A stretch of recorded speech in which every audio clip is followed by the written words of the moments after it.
capítulo de número 6. João, capítulo de número 6, no verso 1 até o verso de número 15. João, capítulo 6, verso 1 até o verso de número 15. E depois iremos ainda estender a mais alguns versos dentro deste capítulo.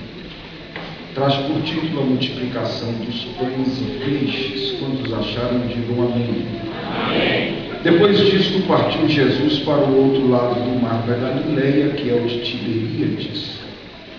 E grande multidão o seguia, porque via os sinais que operava sobre os enfermos. Jesus subiu ao monte, assentou-se ali com os seus discípulos, porque a festa dos judeus, a Páscoa, estava próxima. Então Jesus, levantando os olhos e vendo que uma grande multidão vinha ter com ele, disse a Filipe: onde compraremos pão para que estes possam comer? Mas dizia isto para o experimentar, porque ele bem sabia o que havia de fazer. Filipe respondeu-lhe: 200 dinheiros de pão não lhe serão suficientes para que cada um deles tome uma porção. E um dos seus discípulos, por nome de André, irmão de Simão Pedro, disse-lhe: está aqui um rapaz que tem 5 pães de cevada e 2 peixinhos. Mas o que é isso para tantos? E disse Jesus: mandai assentar os homens. Havia muita relva naquele lugar. Então assentaram-se, pois, os homens em número de quase 5.000. E Jesus tomou os pães e, havendo dado graça, repartiu-os pelos discípulos, os discípulos pelos que estavam assentados, e igualmente também os peixes do quanto eles queriam. E quando estavam saciados, disse aos seus discípulos: recolhei os pedaços que sobejaram, para que nada venha a se perder. Recolheram-se, pois, e encheram 12 cestos de pedaços dos 5 pães de cevada, dos quais sobejaram daqueles que haviam sido comidos.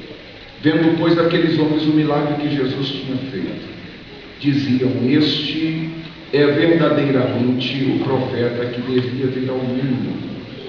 Sabendo, pois, Jesus que haviam de vir arrebatá-lo para o fazerem rei, tornou a retirar-se ele só para o monte. Verso 26. Jesus respondeu e disse-lhes: na verdade, vos digo que me buscais não pelos sinais que vistes, mas porque comeste o pão e vos saciastes. Trabalhai não pela comida que perece, mas pela comida que permanece para a vida eterna, a qual o Filho do Homem vos dará, porque a este o Pai Deus o selou. Disseram-lhe, pois, que faremos para executarmos as obras de Deus? E Jesus respondeu e disse-lhes: a obra de Deus é esta, que creiais naquele que ele enviou. Verso 35. E disse-lhe Jesus: eu sou o pão da vida. Aquele que vem a mim não terá fome, e quem crê em mim nunca terá sede. Verso 39. E a vontade do Pai que me enviou é esta, que nenhum de todos aqueles que me deu venha se perder, mas que ressuscite no último dia. Verso de número 65. E dizia: por isso eu vos disse que ninguém pode vir a mim, se por meu Pai não lhe for concedido. Desde então muitos dos seus discípulos tornaram para trás e já não andavam com ele. Então disse Jesus aos 12: quereis vós também retirar-vos? E respondeu-lhe, pois, Simão Pedro: Senhor, para quem iremos nós? Tu tens as palavras de vida eterna, e nós temos crido e conhecido que tu és o Cristo, o Filho de Deus. Respondeu-lhe, pois, Jesus: não vos escolhi a vós, os 12, um de vós é o diabo. E dizia isto ele de Judas Iscariotes, filho de Simão, porque este o havia de entregar, sendo um dos 12. Amém. Queridos, o texto é rico e nos dá uma dimensão de pensarmos da apreciação que cada um de nós temos acerca do tempo. Não somente a esta apreciação, como de também atribuirmos a devida validação das nossas escolhas, para que a partir dela possamos estabelecer a nossa responsabilidade, estabelecermos um compromisso, estabelecermos e também acentuarmos um estado de continuidade para que os frutos possam ser conhecidos. Jesus está operando milagres em meio à multidão, e esta multidão vai estabelecer uma divergência, vai sofrer uma oscilação dentro das suas escolhas, porque eu estou dizendo estas, porque entre o verso de número 1 e o verso de número 3, nós temos um comportamento diferenciado da multidão que está seguindo a Jesus. Jesus está em pleno exercício de evangelização em torno do lago de Genezaré, e quando Jesus está evangelizando, uma grande multidão vem ter com ele. Esta multidão se aproxima de Jesus em torno de benefícios que este possa dar a esta multidão. Jesus, quando percebe a multidão que está em torno de si, Jesus atende a esta multidão, e no verso de número 2, nós vamos observar que Jesus, quando olha para esta multidão que está seguindo a ele, Jesus atende a esta multidão operando sinais, operando milagres, curando os enfermos.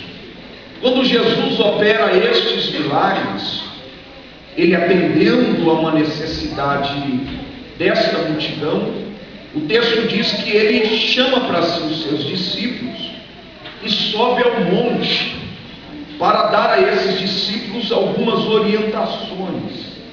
Jesus está ali, assenta com os discípulos, e quando ele está estabelecendo um diálogo com esses discípulos, ele levanta os seus olhos e vê uma outra multidão que está vindo ao seu encontro.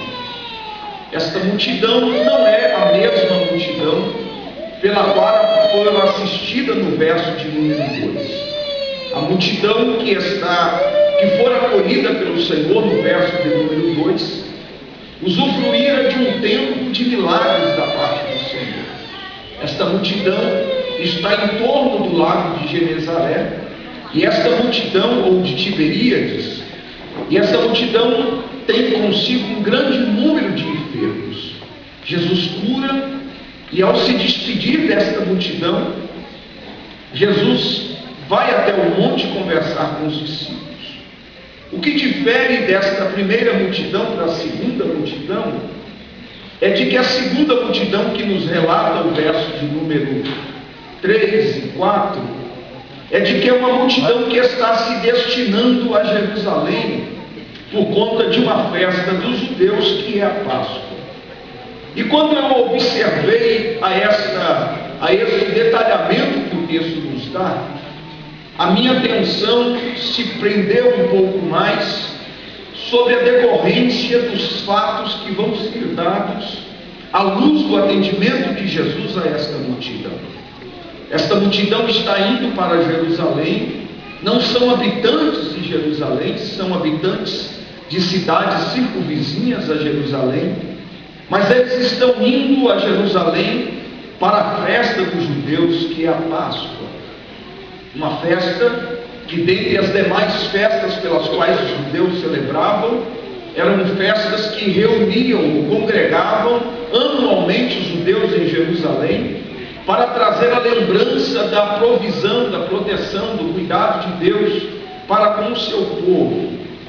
Mas requeria de que estes, ao se destinarem para Jerusalém, tivessem consigo cuidado, o cuidado que era posto em primeira instância sobre os objetivos daquilo que se iria fazer em Jerusalém.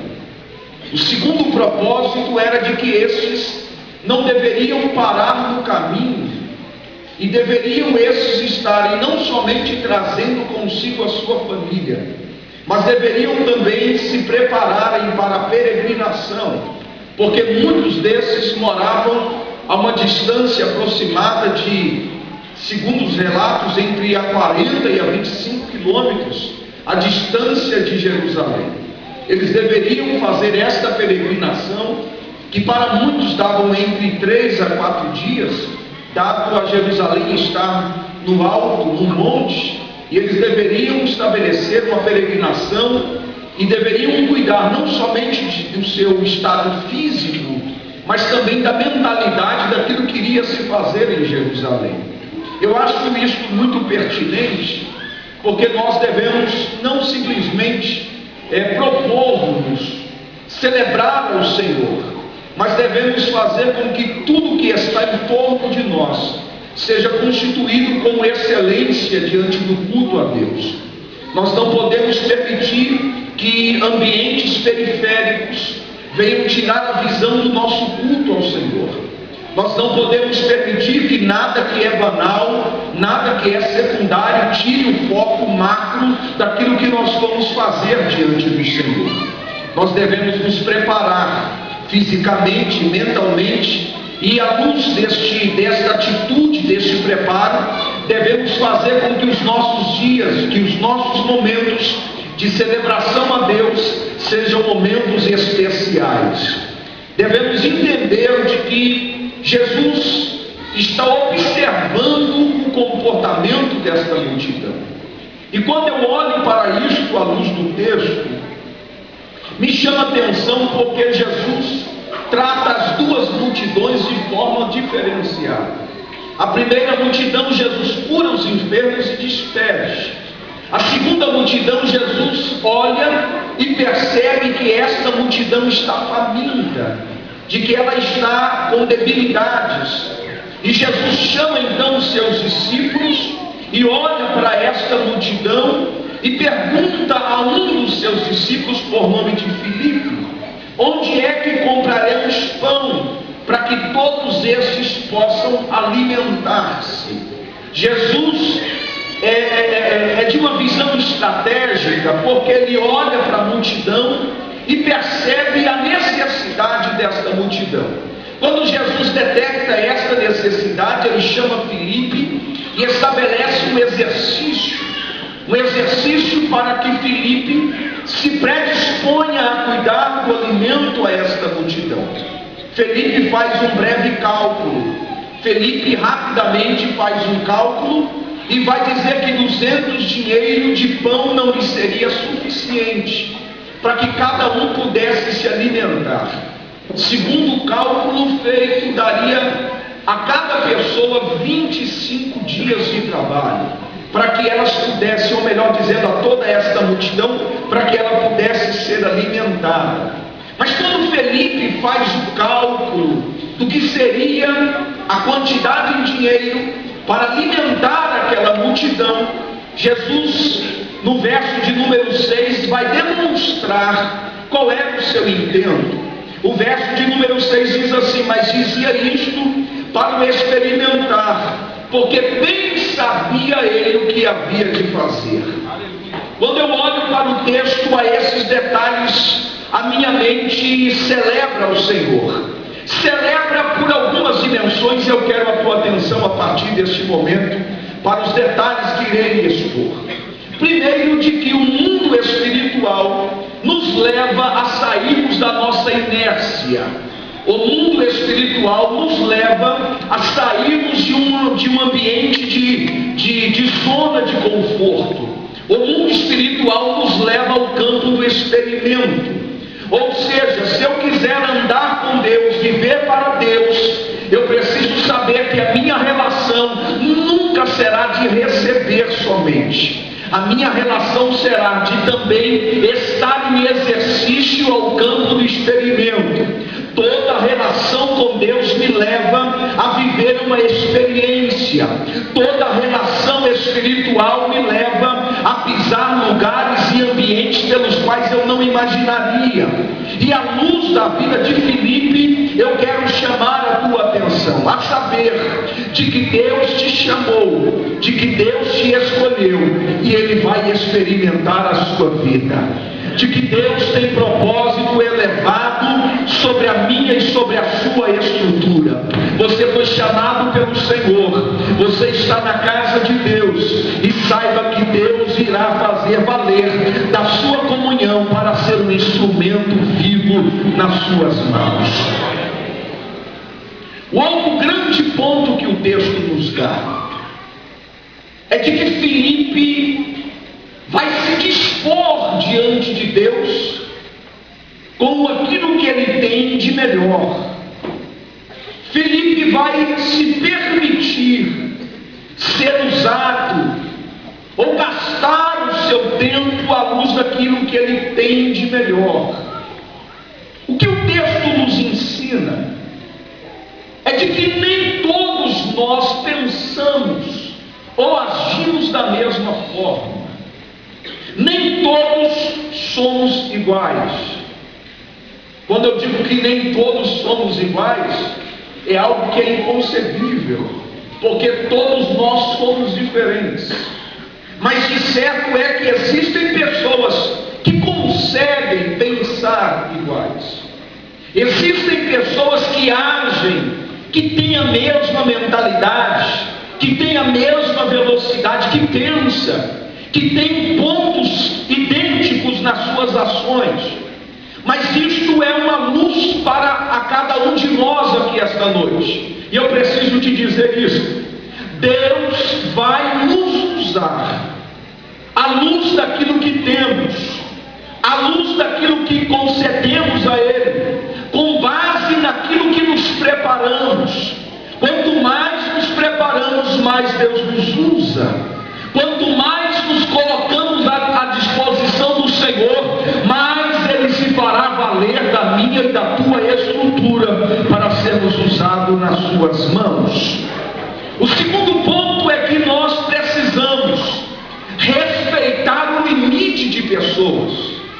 Uma vez que você não é idêntico a mim, eu preciso respeitar o teu esforço, eu preciso respeitar o teu melhor, eu preciso respeitar o que você está dando diante de Deus. Quando eu olho para o texto, o Senhor vai experimentar Filipe. Filipe prontamente faz um exercício mental, faz um cálculo. E quando Filipe faz este cálculo, a Bíblia diz que o Senhor o experimenta sabendo o que vai fazer. Mas o verso de número 8 é algo que me encanta. Porque o verso de número 8 diz assim: e um dos seus discípulos, por nome de André, irmão de Simão Pedro, diz: está aqui um rapaz que tem 5 pães de cevadas e 2 peixinhos. Mas o que é isto para tantos? Por que eu digo que me encanta André? Porque André, quando percebe, olha para cá, olha, presta atenção. Quando André percebe que o Senhor está experimentando Filipe, ele prontamente faz o quê? Tem atitudes. Isso aqui é nobre. Porque quando Filipe está sendo experimentado, André está observando. Quando Filipe está sendo experimentado, André se posiciona. Então me permita expor uma outra vertente. É de que no mundo espiritual porque a minha hora chega, o meu momento chega. O mundo espiritual estabelece uma dinâmica, que quem está fazendo deve entender que o outro vai fazer o que ele está fazendo, ou poderá ocupar o mesmo lugar que ele está ocupando. Eu preciso entender isso, porque hoje eu posso estar pregando, amanhã pode ser você. Hoje eu posso estar cantando, amanhã é você. Hoje Deus está me experimentando, Ele pode te experimentar amanhã. Hoje Deus está falando com Felipe, mas a tua hora também vai chegar. Deus pode estar usando a mim, mas não se excuse, não saia pela porta dos fundos. Deus também te chamou e vai usar também a vossa vida. Então qual é o ponto macro aqui? O ponto macro é que eu não devo criticar ninguém. Vem comigo. Alguém está cantando, me permita, eu queria ter a voz da irmã, mas não tenho. Mas quando alguém erra, é normal. Quando alguém está sendo experimentado, é normal. Chegar em ter limites. Eu lembro até hoje, olha para cá. Eu lembro até hoje, pastor Fábio, da primeira oportunidade que eu tive de pregar. Não foi nem pregar, né, querido? A irmã falou assim: eu vou pedir para o jovenzinho aqui fazer uma leitura da Bíblia. E eu lia o Salmo 23, não esqueço até hoje. Mas quando eu olhei, era no círculo de oração, e eu olhei aquele monte de mulher, e eu achei na cabeça, eu li assim: o Senhor é meu pastor, nada me faltará. Aí nunca mais eu critiquei de pregar, porque eu fui experimentado. Aí o que eu fui fazer? Espelho em casa, escova na mão e conversar. Eu pregava para mim mesmo no espelho. Por quê? Porque nós precisamos entender de que se aprende a cantar cantando, se aprende a pregar pregando, se aprende a orar orando. O que é isto? A vida é um exercício. A vida é um estado crescente. Eu preciso passar, olha para mim, eu preciso passar pela vida observando o que o outro faz. Qual é a tua vontade, a tua vantagem? Olha para mim, qual é a tua vontade, a tua vantagem? É que o Felipe vai na tua frente, você como André vem depois. Então se você olhar para o Felipe, aprende a se posicionar. Ou melhor, se antecipe, vai na frente, tenha atitudes. O Felipe, Jesus pega de surpresa, aí ele fica fazendo cálculo para lá e para cá, e cálculo sobe, desce, escorrega, vem, tem 5 mil, ali, mil aqui, mas mil, faz um cálculozinho, isso aqui vai dar 200 e ele vai fazendo cálculos. Mas quando André vê, a Bíblia diz que quando André vê Deus, Jesus experimentando Filipe, ele vai no meio da multidão, olha para cá, ele vai no meio da multidão e vai achar quem tem de comer para dar para a multidão. Eu amo a Bíblia, irmãos. Eu amo, sabe por quê? Porque nós devemos ser como André. Nós devemos ser como Filipe? Claro que sim. Mas devemos também ser como André. Qual é o louvor de André? É que André, não podendo fazer, não podendo ter, ele abre espaço para quem tem. Eu não sei pregar, mas tem um rapazinho aqui que prega que é uma benção. Permita a expressão, pastor? É o dedo duro. Ele entra no meio da multidão e diz assim: pastor, tem um jovenzinho aí que canta, tem um jovenzinho aí que tem 5 pães e 2 peixes. Está aí. Ele está no meio da multidão. É alguém que é posto para escolher, para achar. É alguém que é posto para encontrar. E qual a excelência? Que quando ele encontra, ele anula ele mesmo e deixa o outro aparecer. Isso aqui é nobre demais.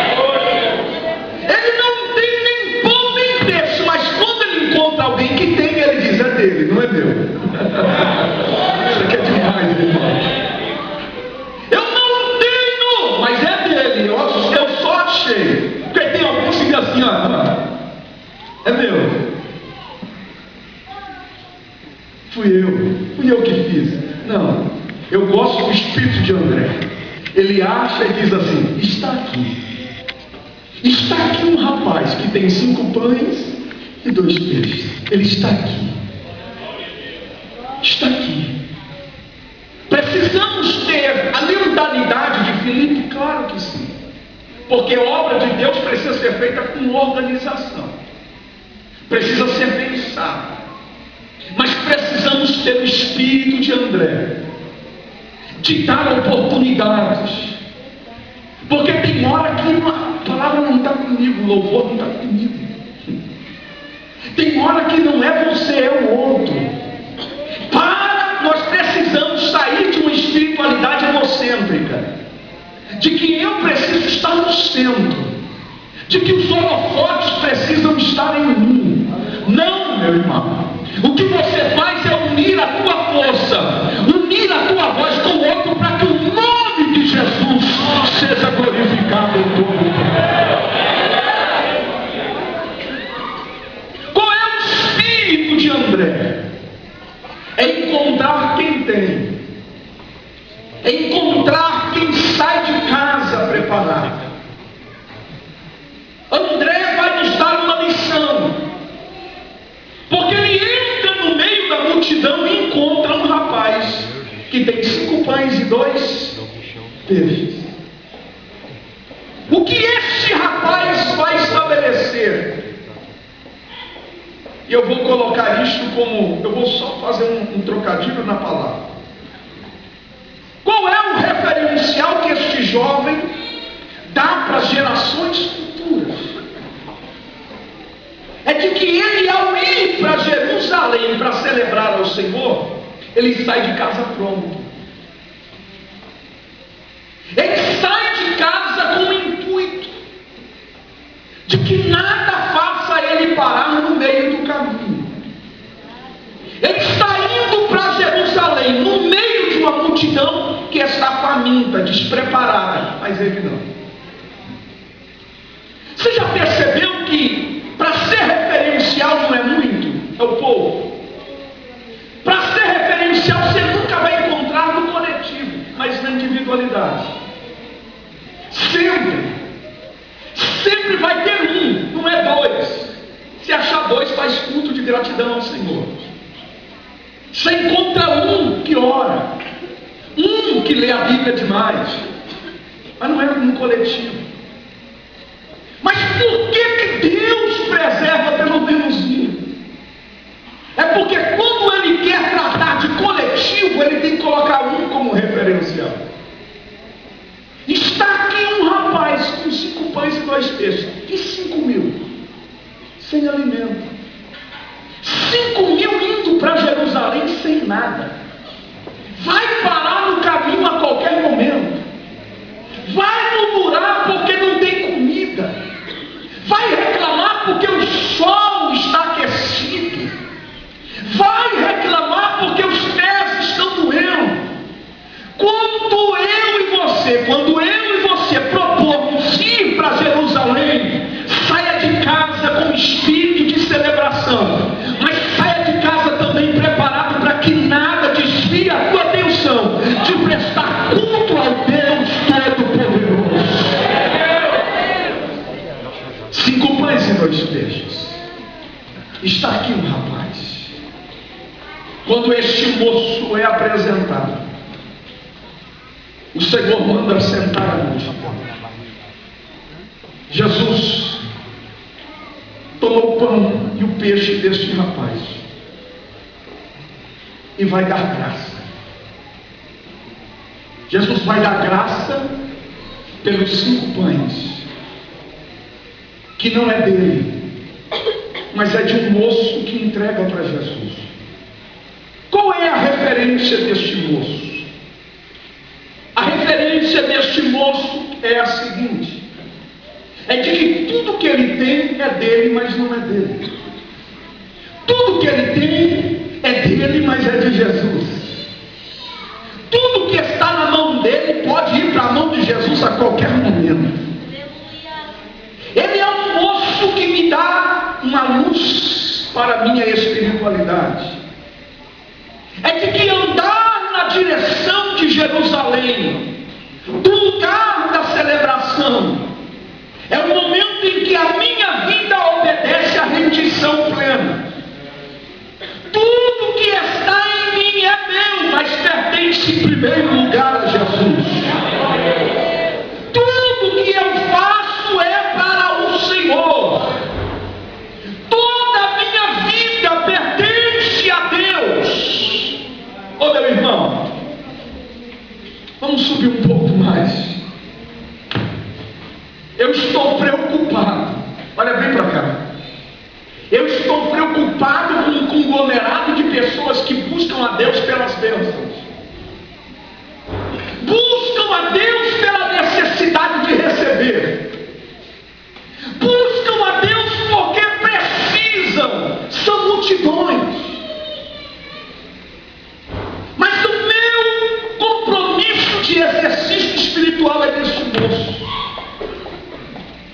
Eu quero estar indo na direção de Jesus, não por aquilo que Ele pode me dar. Eu quero seguir a Jesus, entregando a minha vida a Ele. Tudo que eu tenha pertence a Ele, e que Ele seja o centro da minha adoração em todo o tempo. Oh glória, oh glória. Há um tempo atrás eu escutava do meu pastor setorial e ele ministrava e dizia: tem bênçãos. Existem bênçãos que nos afastam de Deus. Existem benesses espirituais que nos tiram do centro da vontade do Senhor. Todas as vezes, olhe para cá, que o que você tiver, olhe bem, preste atenção, que o que você tiver tirar a referência de que Deus é o primeiro lugar, é melhor você não ter. Se o que você tiver tira Jesus do centro da adoração, é melhor você não ter. Ele precisa ser tudo. Ele precisa ser a sua essência. Ele precisa olhar para você e ver que tudo que você tem é para a honra e glória do nome dele. Olha lá, ele precisa assumir a essência da sua vida. É meu. 5 pães e 2 peixes, mas se ele quiser é dele. Tudo que eu tenho é para ti. Tudo que eu tenho é para louvor do teu nome. Está aqui um rapaz que tem 5 pães e 2 peixes. Mas o que é isso para tantos? Jesus manda sentar. Jesus manda sentar. Olha para cá. Jesus pega o pão. Ó, Jesus pega o pão, levanta e dá graça. Chama os discípulos e reparte de um para o outro, e dos discípulos chegam até a multidão. Jesus manda sentar. Quando Jesus manda sentar, faz com que eles sejam favorecidos por um ambiente verdejante, uma relva. Quando eles sentam, vai nos dar uma outra grande lição: que nós, na nossa busca a Deus, não devemos carregar a ânsia do ter. Eu devo esperar no meu lugar. Eu não devo correr de um lado para o outro. Sente, meu irmão. Espera no lugar que você está. Sente, porque o alimento vai chegar até você. O Deus que cuida de 1, cuida de 5 mil. Deus é Senhor da tua vida, da sua história. Deus é Senhor da tua casa. Sente na relva, descansa o teu coração. Jesus está dando graça.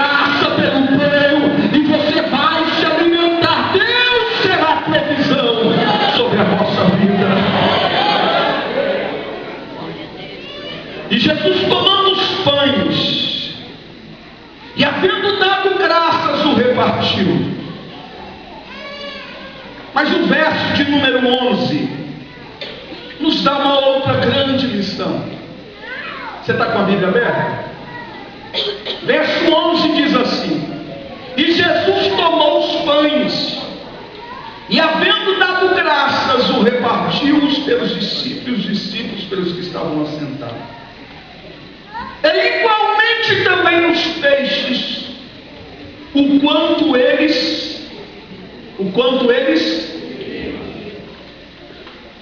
Se vocês observarem, Jesus não dá graça pelo peixe. Jesus só dá graça pelo pão. Jesus não dá graça para o peixe. Jesus só dá graça pelo... Vamos de novo, Jesus deu graça pelo peixe? Jesus deu graça pelo... Porque o pão simboliza Ele. O peixe é o que eu faço de culto a Deus. É o que eu quero. Deus só dá peixe para quem quer. Mas por que Ele dá primeiro o pão? Porque pão simboliza a Ele e a sua palavra. Quem se alimenta de pão faz da sua vida um peixe. Quem se alimenta de pão pede a Deus que o use. Pede ao Senhor que faça da sua vida um mecanismo, uma instrumentalidade para que o nome dele seja glorificado. Se você buscar primeiro o peixe, você nunca irá compreender o Deus que você serve. Se você buscar peixes, eu vou até melhorar, buscar posições, reconhecimentos, aplausos, você nunca vai comer do pão vivo que desceu do céu. Não. Porque Deus não dá a sua glória a qualquer um. Deus não traz para junto de si qualquer um, não. Diz o texto: não fostes vós que escolhestes a mim, mas fui eu que escolhi a vós, e vos nomeei para que vades e deis fruto, e vosso fruto permaneça. Deus te escolheu. Você não é fruto de casualidade. Você não é fruto do acaso. Você é fruto de uma escolha em Deus. Você está no meio da multidão, mas Jesus está te vendo. Sente na relva, te alimenta do pão, porque a tua vida vai ser preservada em Deus. Anela por Ele, anela pela sua palavra, e a sua história será preservada.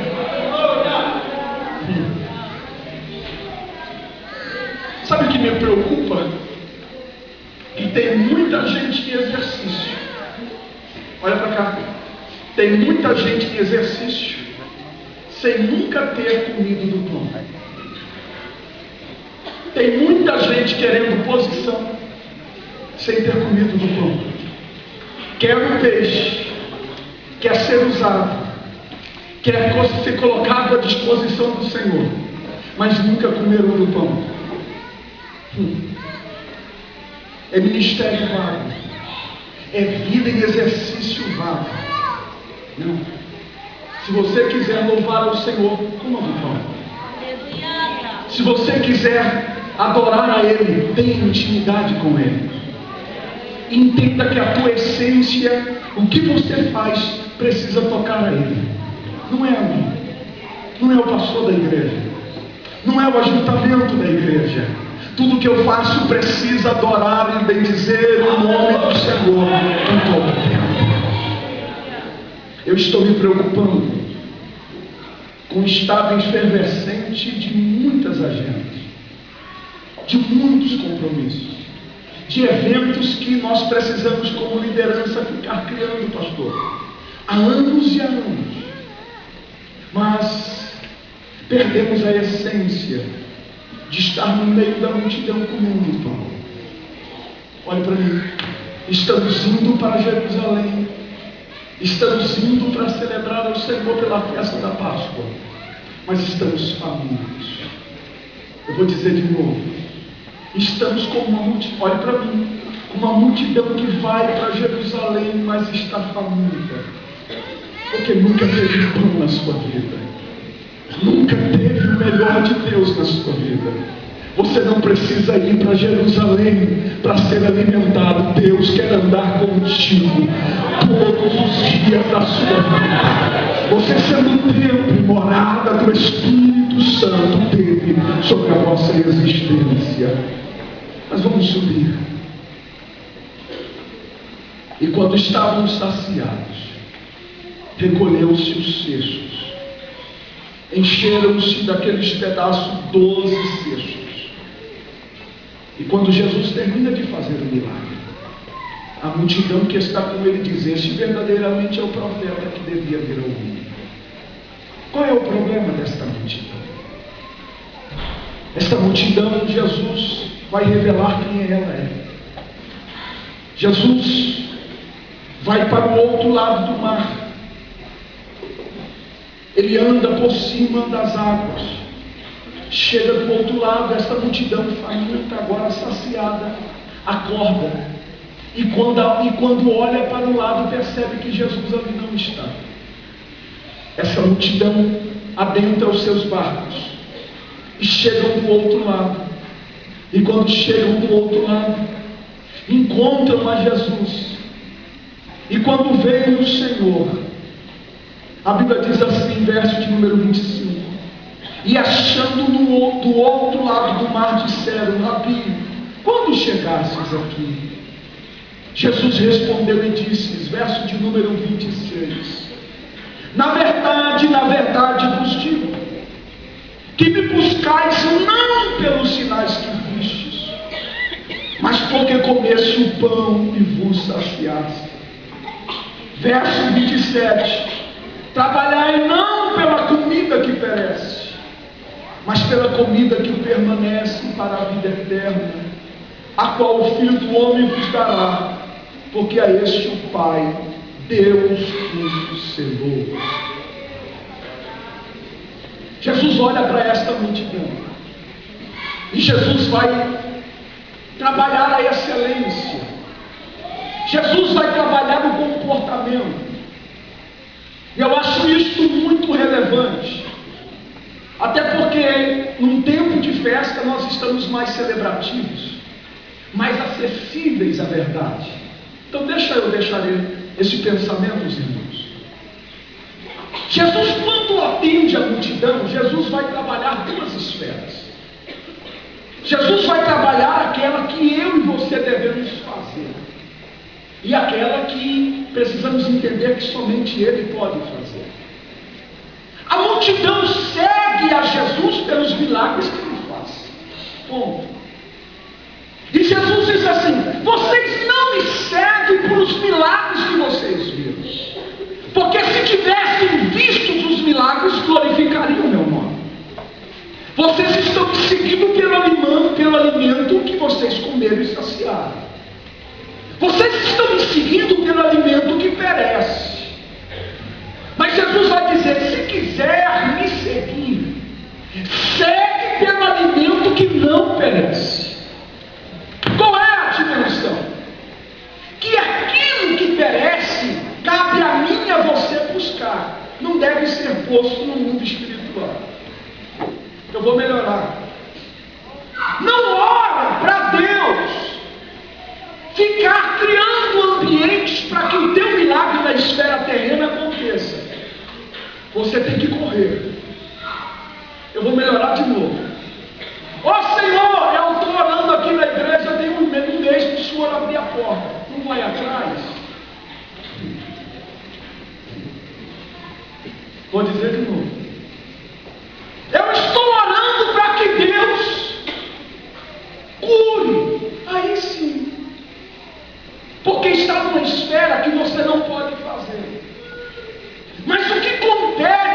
você fazer, faça.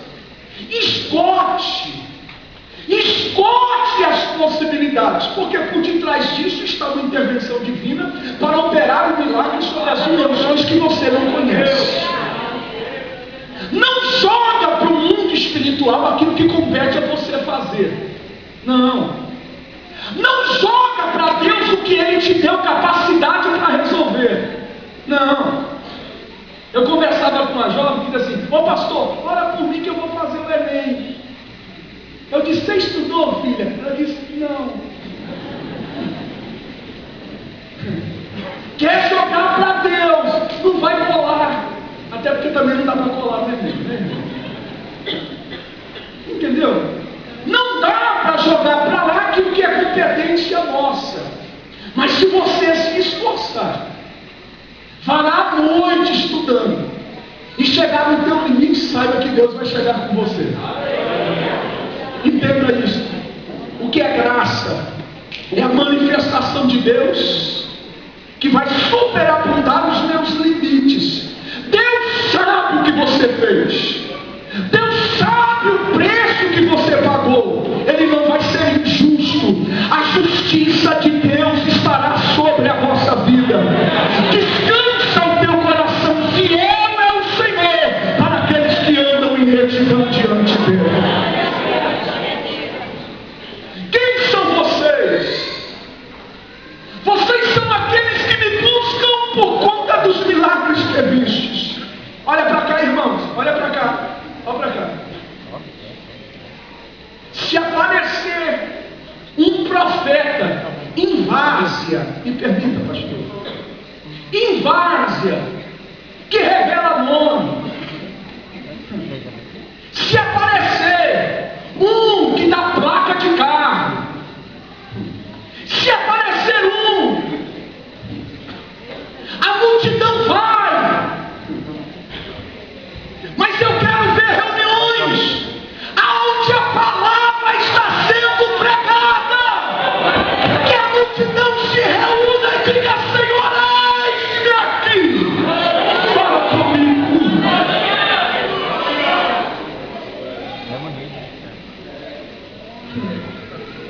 Precisamos sair desse estado de milagres.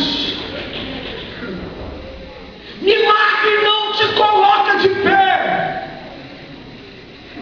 Eu preciso amar o pão vivo que desceu do céu. Está aqui um rapaz que tem 5 pães. Se você vê alguém que ora, ore com ele. Se você vê alguém que ama a palavra, aprenda com ele. Se você vê alguém que ama Deus e adora Ele em espírito e verdade, adore com Ele, porque o melhor dele vai impregnar em você valores. Deus faz você jamais pensou em ter. Deixa eu melhorar.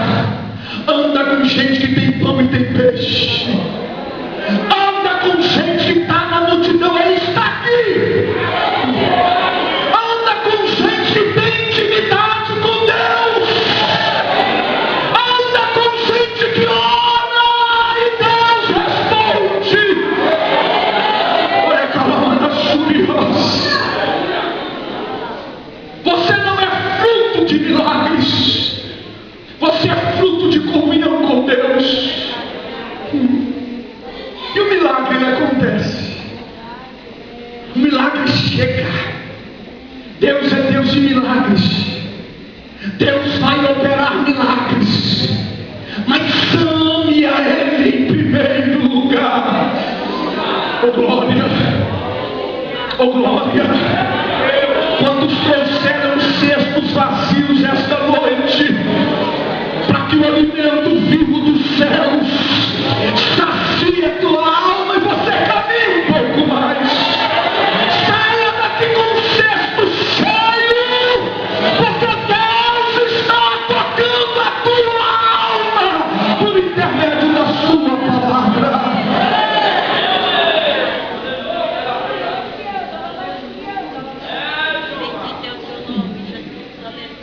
Jesus põe algo que parece ser contraditório. Eu já estou encerrando. Jesus diz assim: trabalhai não pela comida que perece. É algo que não se encaixa, porque trabalhamos por aquilo que perece. Mas Jesus está atribuindo um esforço espiritual. Ele está dizendo assim: quando fores trabalhar pela busca, me coloque em primeiro lugar. Quando fores estabelecer um esforço, que eu seja a essência. Olha para cá, não podemos inverter a palavra. Buscai primeiro, e a sua, e as demais coisas. Diga mais forte: as demais coisas. Não, diga mais forte: as demais coisas. Mas é isso que estamos invertendo. Buscamos o que vai ser acrescentado, para depois buscarmos o reino. Busca primeiro o reino. Escute, tenha fome pelo reino. Anele pela vida de Deus e a sua justiça, e as demais coisas te serão acrescentadas. O meu coração arde, pastor. Mas Jesus disse: trabalhai não pela comida que perece, mas pela comida que permanece para a vida eterna, o qual o Filho do Homem vos dará, porque a este o Pai, Deus, o selou. Aí a multidão, olha para cá, a multidão faz uma pergunta que para mim é uma das perguntas mais excelentes da Bíblia. É uma das perguntas mais excelentes. Se ela fosse excelente enquanto é indagada, como na prática, aí seria um estado de celebração. Mas o texto diz assim: que faremos para executarmos as obras de Deus? A pergunta é excelente, mas o propósito não é. A pergunta até foi muito bem formulada, mas não consolidou com o coração. Deixa eu te dar a segunda expressão. Se fores adentrar a presença de Deus, não use de vãs palavras. Seja simples. Interligue as suas expressões com a verdade do seu sentimento. Eu vou dizer de novo: seja autêntico, que o teu coração assuma as intermediações das suas expressões. Seja verdadeiro diante de Deus, porque Deus está enojado daqueles que o louvam simplesmente dos lábios para fora. Precisamos louvar a Deus de todo o nosso coração. Vem comigo, vamos para o texto bíblico, minha irmã. O texto diz assim: e onde estiver dois, vamos lá? Dois reunidos no meu nome. Não é eu que estou dizendo. Quem é? Não, quem é, irmão? Diz assim: aonde estiver 2 ou 3 reunidos no meu nome, eu estarei no meio. Pronto. Faz um ajuntamento. Aí Jesus diz assim: olha para cá, não é eu, não sou eu, é o Senhor. O Senhor olha lá, olha para cá, irmão. O Senhor olha para o céu e diz assim: queria estar no mesmo lugar. Eu queria ficar no meio aí, mas estão mexendo no celular, estão tirando um selfiezinho, estão conversando, estão pensando na coxinha depois da cantina lá na igreja, na pizza depois. Jesus diz assim: o que vieram fazer aqui?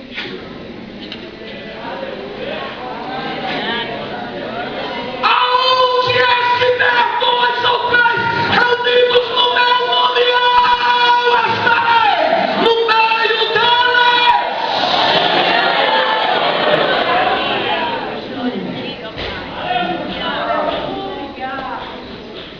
Eu sinto graça na casa. Tem pão aí, meu irmão? Tem peixe? Jesus está no meio.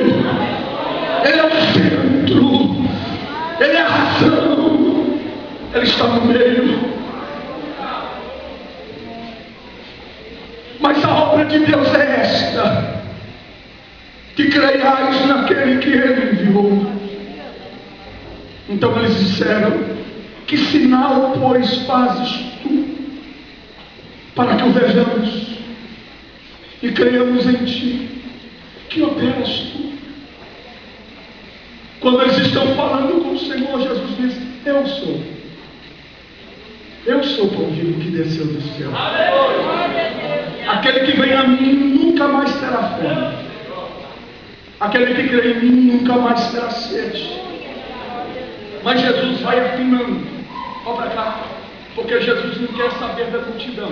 Ou melhor, ele até quer saber da multidão desde que ela esteja com o mesmo propósito. Ele olha e diz assim: porque a vontade do meu Pai que me enviou é esta, que nenhum de todos aqueles que Ele me deu venha se perder.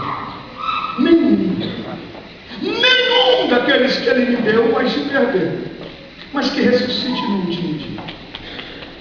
Mas aí entre os judeus, diz o texto que eles já estão murmurando entre eles, porque Jesus vai dizer que Ele é o pão vivo que desceu do céu. Olha para cá, ó. Deixa eu te falar de novo.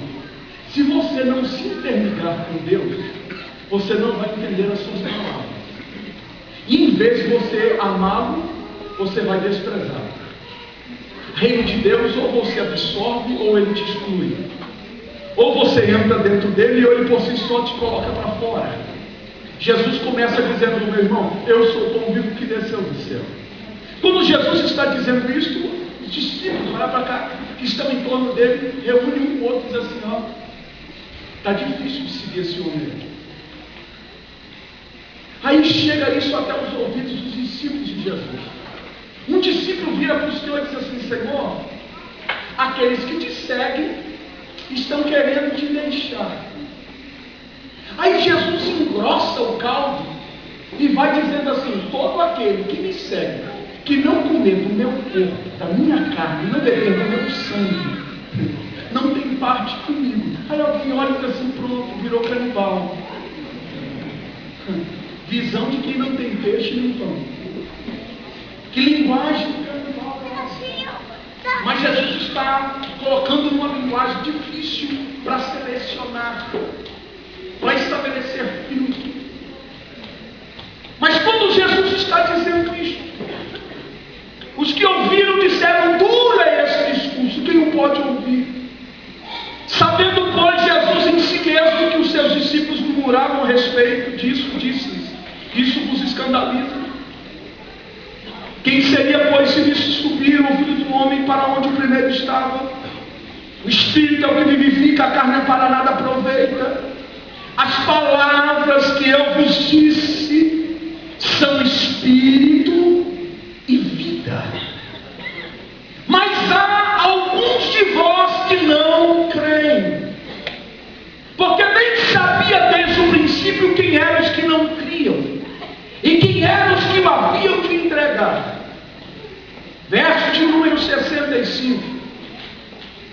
E dizia: por isso eu vos disse que ninguém pode vir a mim, se por meu Pai não lhe for concedido. Desde então muitos, eu vou dizer de novo, desde então muitos dos seus discípulos tornaram para trás e já não andavam mais com ele.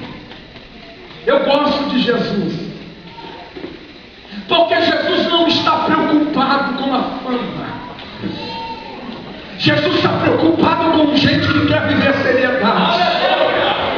Jesus não está preocupado com bajulações. Jesus está preocupado em ter gente séria do lado dele, meu Deus.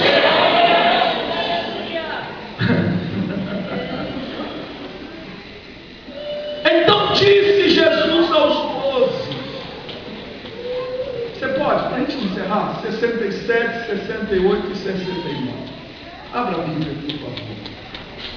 Estamos comendo Bíblia hoje. Palavra de Deus.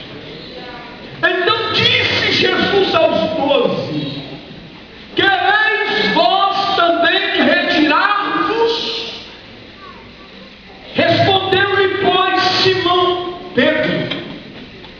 Senhor,